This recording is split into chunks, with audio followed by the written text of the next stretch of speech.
Bueno, buenas tardes con todos y con todas. Agradezco al Consejo de la Judicatura y al CONASA por esta invitación y sobre todo para poder hablar sobre un tema tan importante, sobre el derecho a la salud. Lo que abordaré el día de hoy es hablar de manera general sobre el derecho a la salud como un derecho económico, social, cultural y ambiental en el marco de los estándares jurídicos nacionales e internacionales con este enfoque específico sobre el tema de los litigios respecto a los medicamentos, que ha sido un tema con el cual se ha trabajado con el CONASA, que tengamos una discusión y que demos insumos a la función judicial, a los jueces y juezas, para poder abordar esta problemática. Entonces, lo que vamos a ver el día de hoy va a ser el origen, de dónde provienen los derechos económicos, sociales y culturales, la salud como un derecho económico, social y cultural, el contenido del derecho a la salud, los estándares de la Corte Interamericana de Derechos Humanos respecto al derecho a la salud y finalizaremos con las conclusiones.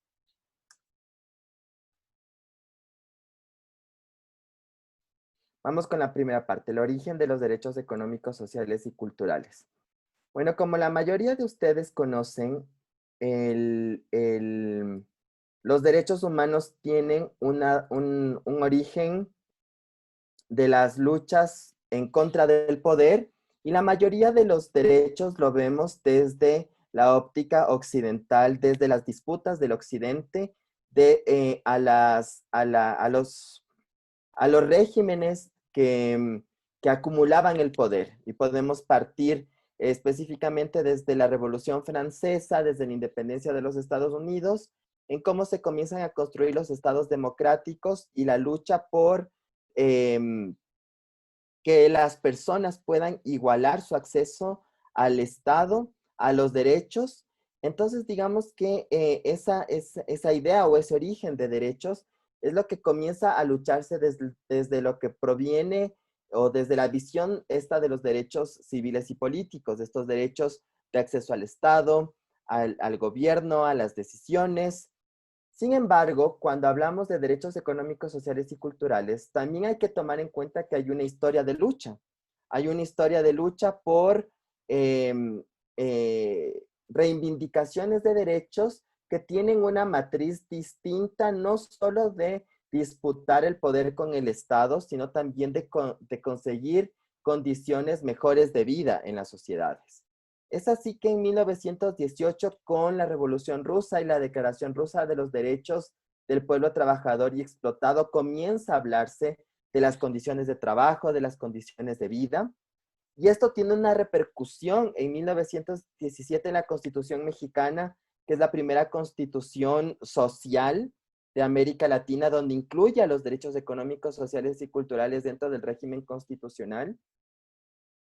Luego, este proceso también va a ligarse en la Constitución de Weimar en Alemania y en el Tratado de Versalles después de la Primera Guerra Mundial y la creación de la Organización Internacional del Trabajo.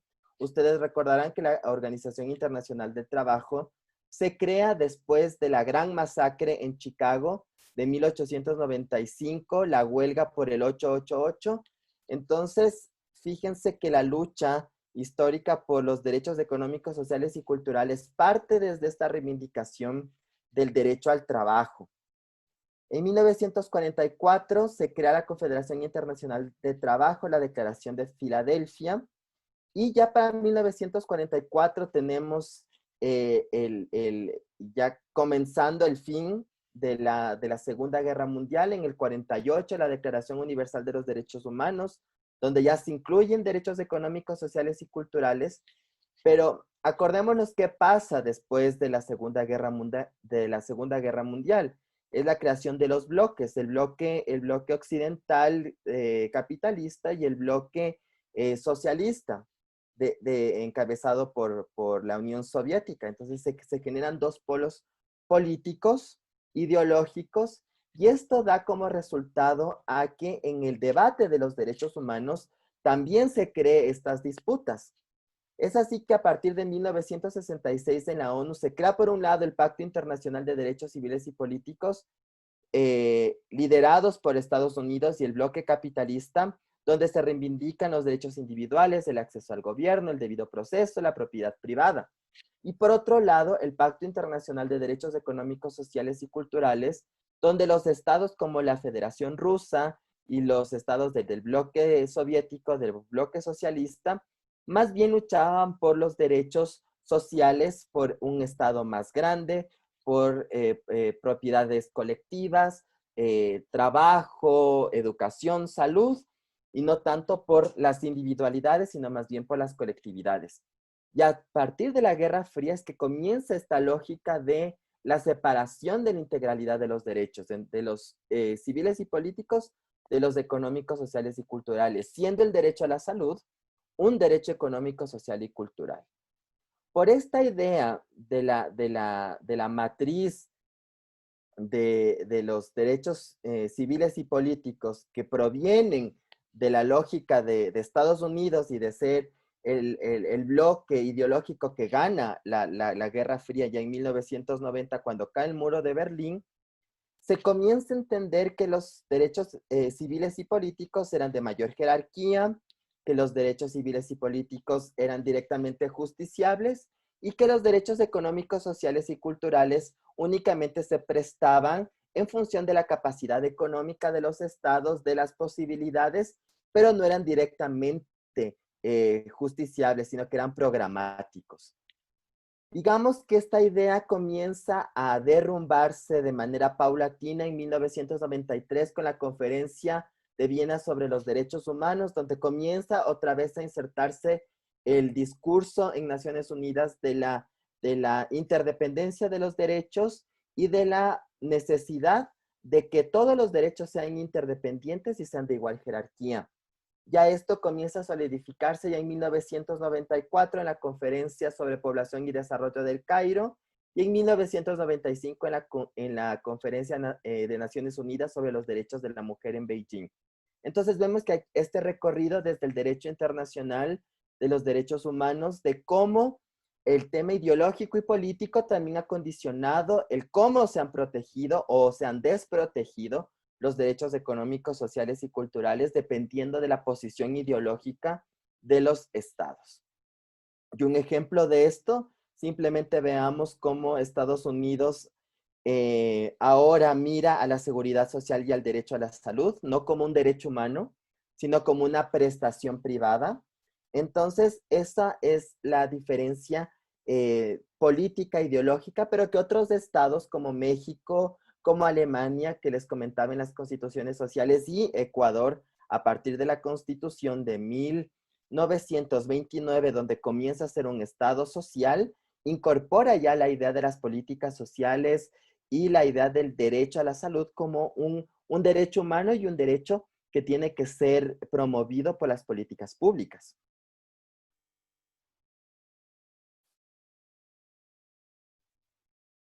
Vamos con la segunda parte, la salud como un derecho económico, social, cultural y ambiental.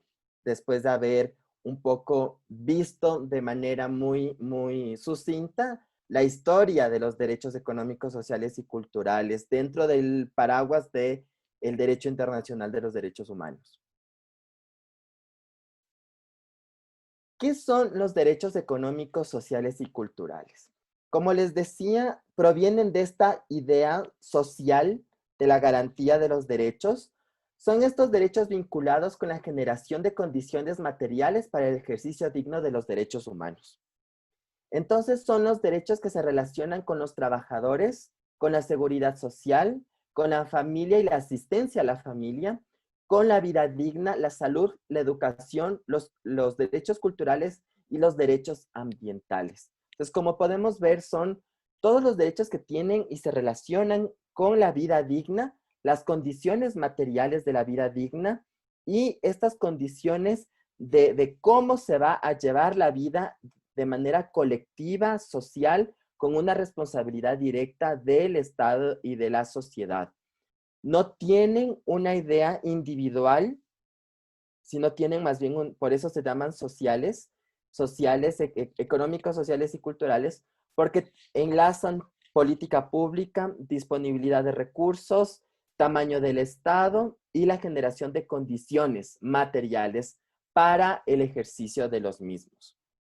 Entonces, esta es un poco la construcción ideológica conceptual de los derechos económicos, sociales y culturales, siendo la salud, como ustedes ven, uno de estos derechos que provienen de estas condiciones materiales para el ejercicio de la vida digna.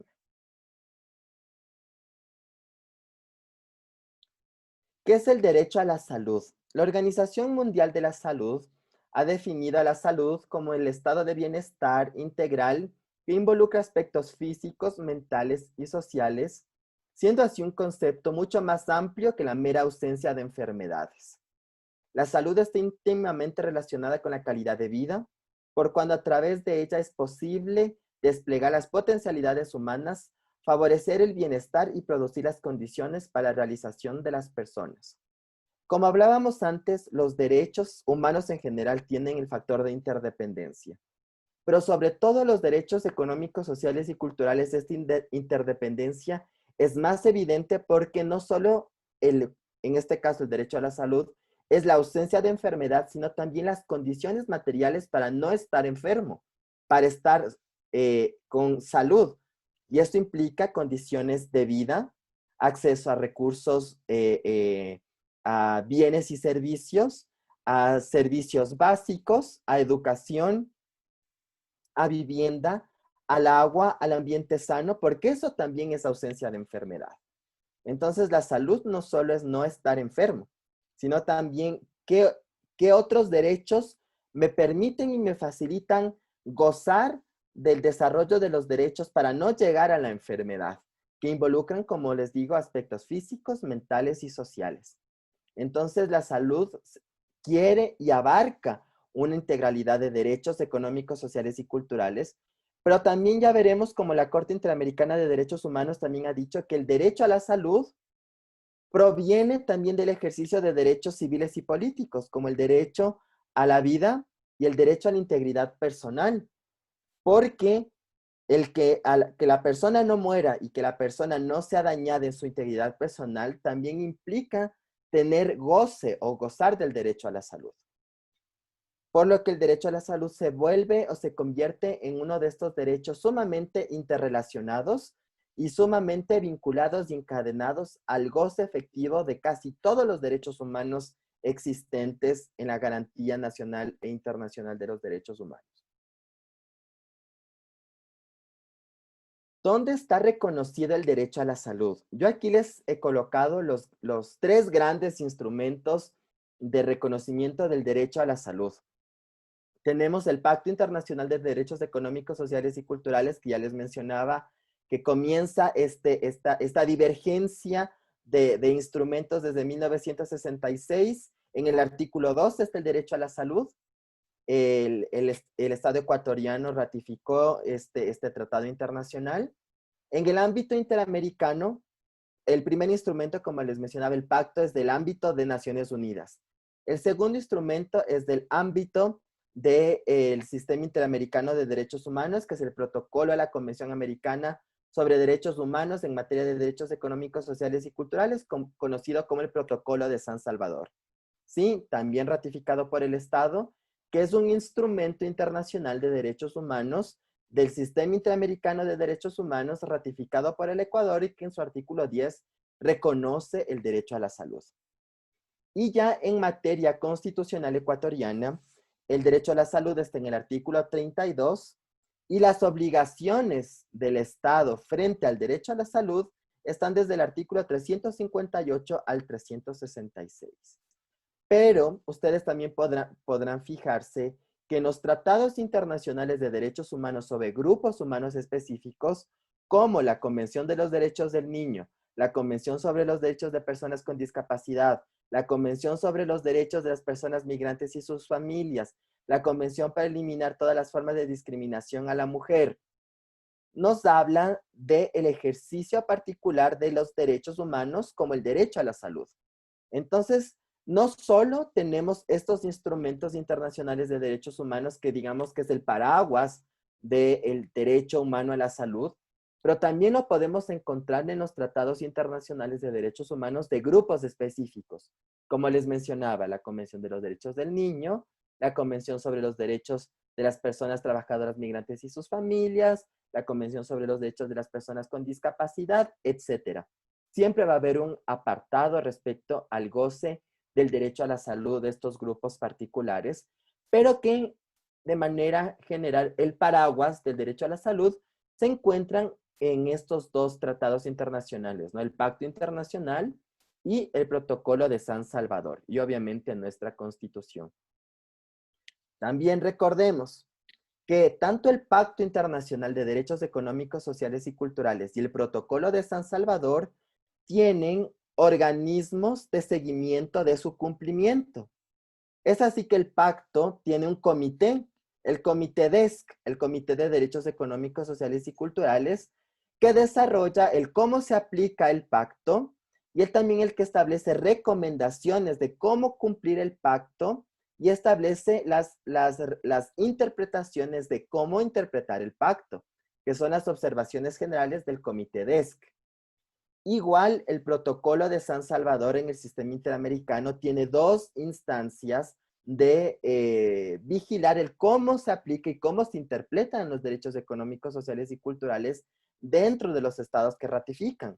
Por un lado está la Comisión Interamericana de Derechos Humanos y dentro de la Comisión Interamericana de Derechos Humanos está la Relatoría DESC, la Relatoría de Derechos Económicos, Sociales y Culturales, y además la OEA creó un grupo de trabajo del Protocolo de San Salvador, que es el cual también hará un seguimiento y dará herramientas a los estados de cómo aplicar los derechos económicos, sociales y culturales. Entonces, esos dos temas son súper importantes porque de los dictámenes de estos organismos también proviene el cómo se tiene que aplicar y cómo se tiene que interpretar el derecho a la salud como derecho económico, social y cultural. ¿Qué obligaciones trae para el Estado el derecho, bueno, los derechos humanos en general y del derecho humano a la salud? Estas son las obligaciones que tiene el Estado frente a los derechos humanos, hacia todos los derechos humanos. Primero, la obligación de respetar, que es de carácter negativo, o sea, los estados tienen que abstenerse, vulnerar el derecho a la salud. La obligación de garantizar son las obligaciones de carácter positivo, es decir, lo que tiene que hacer el Estado para garantizar el derecho a la salud, es decir, dotar de recursos, infraestructura, política pública, norma. La obligación de prevenir. ¿Prevenir qué? Prevenir que se vulnere el derecho a la salud. Entonces, ¿cómo se previene la vulneración del derecho a la salud? Generando normativa, haciendo seguimiento. ¿Cómo se hace seguimiento? A través del establecimiento de organismos como el Ministerio de Salud, como el CONASA, como otras instituciones encargadas del seguimiento de cómo se garantiza el derecho a la salud, el crear estudios de impacto de diferentes formas de cómo el derecho a la salud está siendo ejercido por el Estado y la ruptura de obstáculos estructurales. Y la obligación de debida diligencia, que es investigar, sancionar y reparar cuando el derecho a la salud está siendo vulnerado. Y esto, ¿a través de qué se lo hace? A través del sistema judicial, a través del sistema de protección de derechos. Entonces, cuando una persona siente que su derecho a la salud está siendo vulnerado, tiene toda la posibilidad de acceder a la justicia y el Estado está en la obligación de investigar los hechos, sancionar a los responsables y determinar las medidas de reparación para que el derecho se pueda integrar o pueda restablecerse. ¿Sí? Entonces, estas son las obligaciones. Pero también si vemos la Constitución ecuatoriana en el artículo 3, numeral 1, establecen las obligaciones del Ecuador respecto a los derechos. Y en el artículo 3, numeral 1, justamente el Ecuador coloca la obligación de garantizar sin discriminación el goce de todos los derechos, en especial la educación y la salud. Entonces, las obligaciones del Estado respecto a la salud son sobre todo de privilegio. en el sentido de que se le da un estatus de importancia del derecho a la salud. Y eso lo podemos caracterizar en el artículo 3, numeral 1 de la Constitución.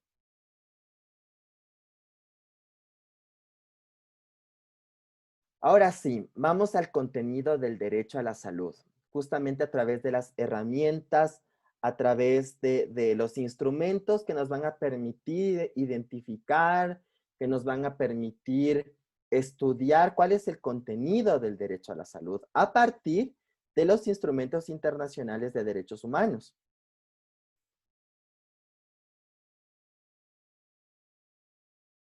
Ok, entonces volvamos a las fuentes del derecho a la salud. Como ustedes saben, el Estado ecuatoriano ha ratificado mayormente todos los tratados internacionales de derechos humanos. Y el derecho a la salud justamente está reconocido tanto en el sistema de Naciones Unidas como en el sistema interamericano de derechos humanos. En el sistema de Naciones Unidas, como ya habíamos hablado del Pacto Internacional de Derechos Económicos, Sociales y Culturales, tiene un órgano de seguimiento que es el Comité DESC. Y el Comité DESC, dentro de la observación general número 14, desarrolla el contenido y la interpretación del derecho a la salud. Pero además de esto, hay relatorías del Comité de Derechos Humanos sobre el derecho a la salud y tenemos una agencia especializada del derecho a la salud, que es la Organización Mundial de la Salud. Que esto lo vemos en la Organización de Naciones Unidas.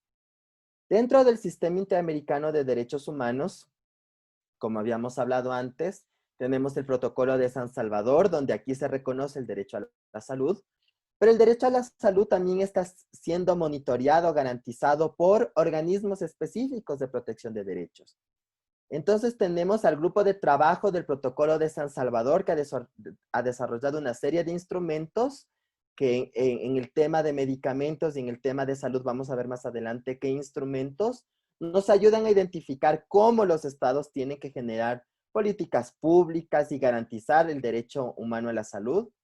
Tenemos la Relatoría de Derechos Económicos, Sociales y Culturales de la Comisión Interamericana de Derechos Humanos, que también establece estándares, mecanismos, conceptos de cómo tiene que interpretarse, cómo tiene que mirarse y garantizarse el derecho a la salud.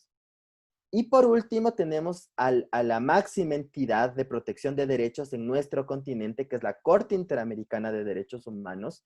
Y como ustedes saben, la Corte Interamericana de Derechos Humanos, sus sentencias son obligatorias para todos los estados que han ratificado. El Estado ecuatoriano ratificó la Convención Americana en 1978 y las competencias de la Corte en 1984.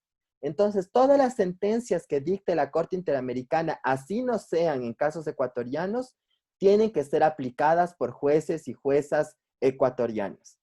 Y en materia de salud, la Corte Interamericana ha desarrollado algunas sentencias que las abordaremos más adelante. Y específicamente en contra del Ecuador, tenemos 3 sentencias de Corte Interamericana que desarrollan el derecho a la salud, con unos estándares bastante interesantes.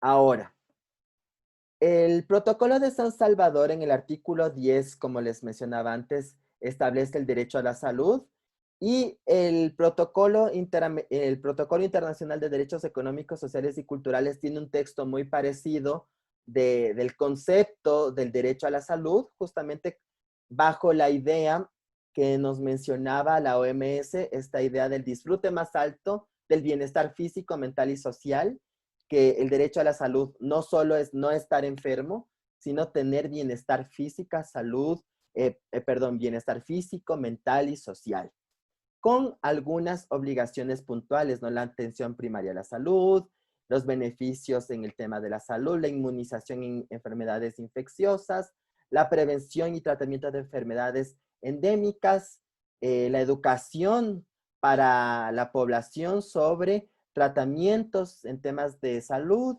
la satisfacción de necesidades de los grupos vulnerables al goce de la salud en función de sus necesidades particulares.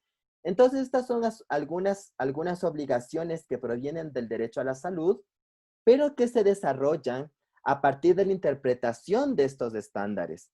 Sí, porque el derecho a la salud no solo está contenido en lo que dice literalmente el artículo 10 del protocolo o el artículo 12 del pacto, sino como yo les mencionaba, los instrumentos que los comités y los organismos de interpretación de estos instrumentos desarrollan.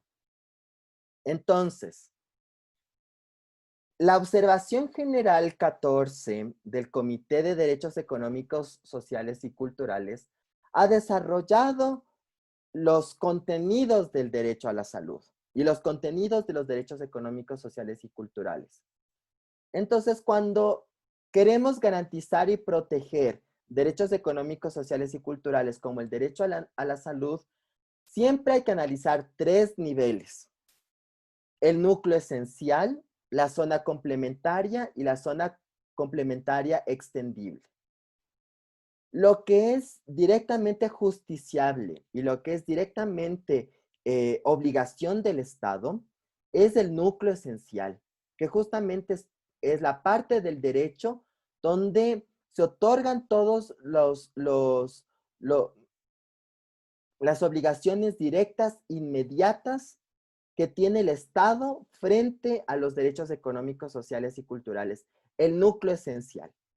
Después del núcleo esencial está la zona complementaria, que son prestaciones, patrocinios, legislación que puede estar o no garantizada, que puede estar o no legalizada, promovida, políticas públicas que complementan al núcleo esencial, pero que no necesariamente son obligaciones directas. Y tenemos la siguiente zona, que es la zona complementaria extendible, que está comprendida por elementos que por reglamentación constituyen una ampliación del ámbito de protección del derecho.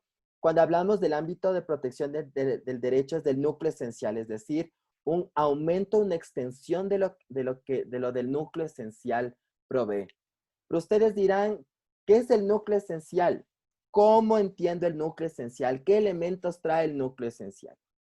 Entonces, para poder determinar qué es el núcleo esencial de los derechos económicos, sociales y culturales, y en este caso, del derecho a la salud, en todos los casos que tengan que ver con derecho a la salud, siempre tenemos que analizar el núcleo esencial y los elementos del núcleo esencial, que son los siguientes: los elementos del derecho a la salud en función del núcleo esencial. Como yo les decía, ¿en dónde está reconocido esto? Está en la observación general número 14 del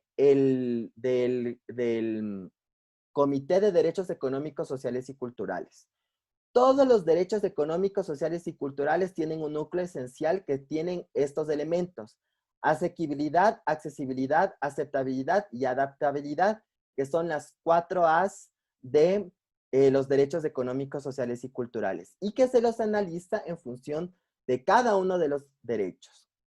En el caso del derecho humano a la salud, el núcleo esencial en función de los elementos del derecho a la salud, tenemos la asequibilidad, que justamente es la dotación del número de centros y establecimientos donde se provee el derecho a la salud, las condiciones sanitarias y servicios básicos, la accesibilidad, que es la no discriminación al acceso a los servicios de salud, no discriminación por temas de género, orientación sexual, condiciones de raza, condición migratoria, accesibilidad física, esto es distancia, barreras físicas para las personas con discapacidad, accesibilidad económica, es decir, que sea lo menos costoso y que se facilite en la posibilidad, la gratuidad de la salud, el acceso a la información, sobre todo, como ustedes conocen, tenemos la ley de derechos y deberes del paciente, que tiene que ser visible. Todos los pacientes, todas las personas tenemos que saber cuáles son los derechos como pacientes tenemos en el sistema de salud. El siguiente elemento es la aceptabilidad, el respeto a la ética médica, el respeto a la cultura y a las diferencias culturales de cómo se entiende la salud también en las diversas culturas, la adecuación a las necesidades particulares, es decir, que el derecho a la salud tampoco es general, es decir, que para personas LGBT, para mujeres, para niños, para niñas, para personas indígenas, el acceso a la salud y el goce a la salud son diferentes, no solo por su cultura, sino también por sus necesidades particulares en función de sus corporalidades, por la condición socioeconómica, por las condiciones de barreras sociales. Entonces, la salud tiene que ser aceptable y ser adecuada a esas necesidades. Y finalmente, el elemento de adaptabilidad. Que adaptabilidad significa que los estados tienen que generar los mecanismos apropiados desde el punto de vista científico y médico de las condiciones de cómo se dota el sistema de salud, las medicinas, la buena calidad de la salud respecto a las instituciones, a los servicios básicos, a los profesionales y a las medicinas, y las condiciones sanitarias adecuadas y comprobadas. Entonces, en el tema de adaptabilidad, ¿por qué le he resaltado? Porque justamente es el elemento que se tiene que comprobar con respecto al acceso a medicamentos. Es decir, que los medicamentos sean de calidad, que sean aceptados por una entidad pública, científicamente comprobado los resultados de los medicamentos. Por eso hay una lista única de medicamentos, que esos medicamentos sean comprobables que sirven para tal o cual patología, por tal o cual enfermedad, que sea comprobable, que sea eficientemente comprobable. Porque si no es comprobable, no estamos protegiendo el derecho a la salud desde la adaptabilidad. Entonces, habría que ver otros mecanismos desde lo médico, desde los tratamientos médicos, desde las intervenciones de asistencia, cómo garantizar el derecho a la salud con medicinas garantizadas, y si las medicinas no están garantizadas, su lineamiento médico, ¿qué otros mecanismos médicos comprobables tenemos para garantizar el derecho a la salud sobre una patología determinada o una situación de salud determinada? En esas condiciones, justamente nuestra Constitución, cuando habla del derecho a la salud, en el artículo 32, justamente dice que la prestación de los servicios de salud tiene que tener en cuenta los principios de calidad, eficiencia, eficacia, precaución y bioética. Es decir, que cuando se solicita medicamentos, tiene que ser comprobable su calidad, su eficacia y su eficiencia, y que las instituciones públicas de salud que garantizan eso certifiquen esa eficacia y esa eficiencia. Porque si no certifican esa eficacia y esa eficiencia de ciertos medicamentos, entonces no se estaría garantizando el derecho a la salud. Estaríamos vulnerando el derecho a la salud. Por eso es súper importante tener en cuenta los elementos del derecho a la salud y los estándares y los principios que nos da nuestra propia Constitución. Y como vemos, la Constitución, justamente en el artículo 63, numeral 7, con respecto a los medicamentos, sigue siendo insistente en lo mismo: garantizar la disponibilidad y el acceso a medicamentos de calidad, seguros y eficientes. Es decir, que cuando se piden medicamentos, se solicitan medicamentos, estos medicamentos deben haber pasado un proceso científico de comprobación para los resultados que la enfermedad o la situación que la persona está viviendo están comprobados que van a atacar dicha situación. Si no están comprobados, entonces el Estado estaría eh, irrespetando su obligación de garantizar medicamentos seguros y eficientes. Y como vemos en el subrayado de abajo, el acceso a medicamentos, los intereses deben ser de salud pública sobre los económicos y comerciales. Entonces, hemos visto procesos donde ciertos procesos judiciales establecen incluso marcas exclusivas para brindar o para dotar de ciertos medicamentos que no necesariamente han estado comprobada su eficiencia para ciertas medicinas. Y eso, fíjense, es una vulneración a las obligaciones constitucionales de la responsabilidad del derecho a la salud. Y frente a la adaptabilidad, del derecho a la salud en los indicadores que proviene estos indicadores de la medición del grupo de trabajo del protocolo de San Salvador, que yo les mencionaba que es uno de las instancias del sistema interamericano que desarrolla cómo debe garantizarse los derechos económicos, sociales y culturales. Existen indicadores a varios derechos: salud, educación, vida digna, vivienda. Dentro del derecho a la salud tenemos el indicador de capacidades estatales y tenemos indicadores estructurales de proceso y de resultado. Que cuando estamos en conocimiento de un caso respecto a medicamentos, esto es lo que deberíamos pedirle también al Estado como información para poder decidir. Entonces, indicadores estructurales. ¿Cuál sería el indicador estructural de las capacidades estatales? Alcance, jurisdicción y financiamiento de una política nacional sobre medicamentos esenciales, oncológicos, retrovirales y medicamentos genéricos. ¿Qué políticas y qué alcances tiene el Estado en este tipo de medicamentos?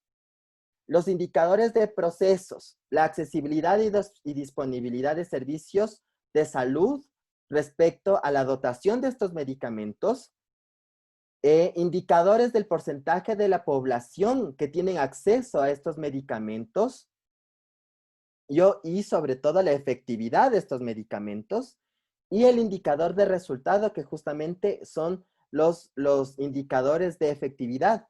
La tasa de utilización de los servicios de salud y en este caso la tasa de utilización de los servicios de estos medicamentos, qué estudios hay de la efectividad de los mismos, la cobertura de planes de los seguros y de las condiciones y los beneficios de tales o cuales medicamentos.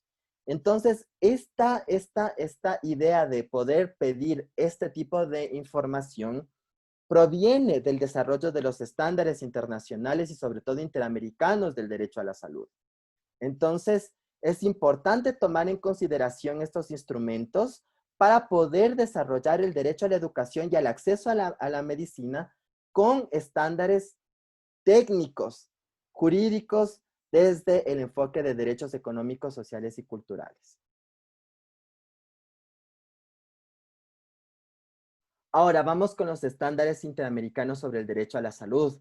Y aquí me basaré específicamente en que en los casos de la Corte Interamericana de Derechos Humanos en contra del Ecuador, en donde el derecho a la salud ha estado controvertido.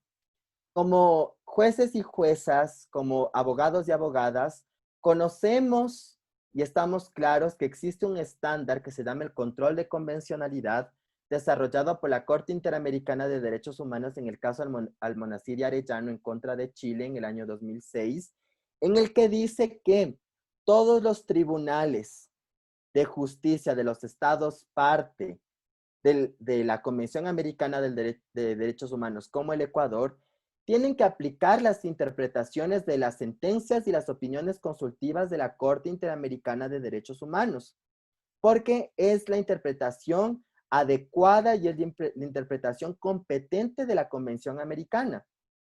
Y así evitamos que los casos suban a la Corte Interamericana de Derechos Humanos, porque los tribunales nacionales ya están aplicando los estándares desarrollados por la Corte.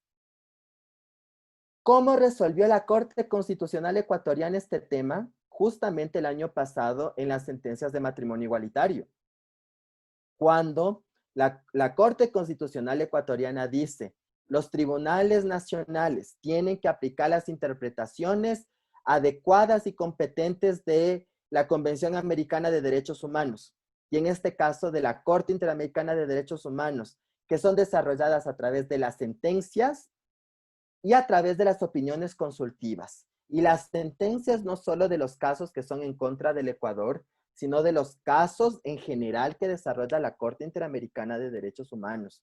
Entonces, por eso es muy importante y muy enriquecedor de que juezas y jueces, abogados y abogadas, conozcamos los estándares de la Corte Interamericana de Derechos Humanos. En el tema del derecho a la salud, me he permitido colocarles 3 casos en contra del Ecuador, donde el Ecuador ha sido sancionado por la Corte Interamericana de Derechos Humanos por vulneración del derecho a la salud, a través de las vulneraciones de dos derechos específicos, del derecho a la vida y la integridad personal, que como consecuencia han tenido vulneraciones del derecho a la salud. Tenemos el caso Albán Cornejo en contra de Ecuador, sentencia del 2007, el caso Suárez Peralta en contra de Ecuador del 2013, y el caso González Yu y otros de septiembre del 2015, que nos plantean jurisprudencia respecto del derecho a la vida, del derecho a la integridad personal, vinculados al derecho a la salud. En el caso Albán Cornejo, ¿qué nos dice el caso Albán Cornejo? Uno de los estándares importantes. Justamente que el derecho a la vida y a la integridad personal se haya directa e indirectamente vinculado con el derecho a la salud y a la atención de salud. Entonces, que la vulneración del derecho a la salud tiene que ver de manera directa e indirectamente con la vulneración del derecho a la integridad personal y a la integridad física y al derecho a la vida. Pero sobre todo este caso es importante porque nos desarrolla este estándar, que es la responsabilidad estatal frente al sistema de salud público y privado. La Corte Interamericana nos dice que el Estado está en la obligación de supervisar y fiscalizar las prestaciones de salud de todo el sistema de salud, público y privado, y no solo entendido del sistema de salud llamado hospitales de primera, segunda, tercera instancia o categoría, como te lo denominan ustedes, sino todas las entidades e instancias que garantizan de manera directa e indirecta derecho a la salud. Seguros médicos, farmacéuticas, laboratorios, tiene que haber supervisión y fiscalización del Estado. Y el Estado es el que tiene responsabilidad cuando entidades públicas y privadas vulneran el derecho a la salud. Por eso es súper importante la prevención de la vulneración del derecho a la salud a través de la fiscalización y de la supervisión de los servicios de salud a través de las entidades estatales competentes. Por eso tenemos un Ministerio de Salud, tenemos un Consejo Nacional de Salud y tenemos instancias competentes que nos dan información adecuada y específica sobre la dotación de los servicios de salud, no solo de hospitales, centros médicos, sino también de laboratorios, farmacéuticas, etc. Y es una obligación de jueces y juezas solicitar la información de estas instancias especializadas y centralizadas del Estado. El caso Suárez Peralta en contra de Ecuador. ¿Qué estándares nos desarrolla? Justamente lo que hablábamos, el Estado debe implementar medidas positivas para proteger el derecho a la vida de las personas bajo su jurisdicción, bajo los servicios de atención de salud y asegurar que los profesionales reúnan las condiciones necesarias para proteger la vida de sus pacientes. Pero no solo asegurar que los profesionales de la salud tengan las condiciones necesarias para el ejercicio, sino también que los hospitales y los servicios de salud y cualquier otra institución de salud tenga los avales, tenga las garantías, tenga las aprobaciones de las entidades estatales de salud. Y eso enfatiza el caso González Yu y otros versus Ecuador.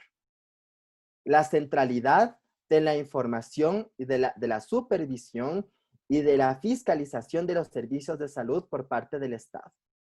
Entonces, cuando tengamos dudas sobre la efectividad, aplicación de servicios de salud, de medicamentos, de tratamientos, hay que hacer la pregunta obligatoria a las entidades estatales competentes del Estado que fiscalizan, que aprueban y que generan las evidencias médicas y científicas de la efectividad y de la eficiencia de los tratamientos de los servicios de salud y de los servicios médicos y de la eficacia y la aprobación de la eficiencia de determinados medicamentos. ¿Sí? Entonces, fíjense que el estándar no solo va al servicio de hospitales, sino a todos los servicios de salud de cualquier institución de salud, la obligación de fiscalizar y la obligación de supervisar. Y en función de eso se desarrolla el elemento de aceptabilidad que hablábamos antes dentro de los elementos del derecho a la salud del núcleo básico. Conclusiones. ¿Qué podemos concluir de esta charla? Primero, que el derecho a la salud es un derecho económico, social y cultural justiciable dentro de la Constitución ecuatoriana y de igual jerarquía que todos los derechos. Que el derecho a la salud se relaciona directamente con el goce de varios derechos. Que es indispensable que en materia de adaptabilidad respecto a los medicamentos se asegure lo siguiente: que los medicamentos sean seguros, eficaces y comprobables, que sus resultados sean comprobables científicamente y que estén avalados por las instituciones del Estado que son competentes para dar estos avales. Porque el derecho a la salud depende de la fiscalización del Estado a todas las entidades que fomentan el derecho, privadas y públicas, hospitales, centros médicos, laboratorios, farmacéuticas, aseguradoras, etc. Entonces, esto es lo que cabe de una manera integral el derecho a la salud como derecho económico, social y cultural desde esta mirada de los estándares internacionales de la protección de los derechos humanos. Entonces, yo terminaría ahí mi exposición y cedo la palabra y quedo presto a las preguntas o a las inquietudes que más adelante puedan presentarse.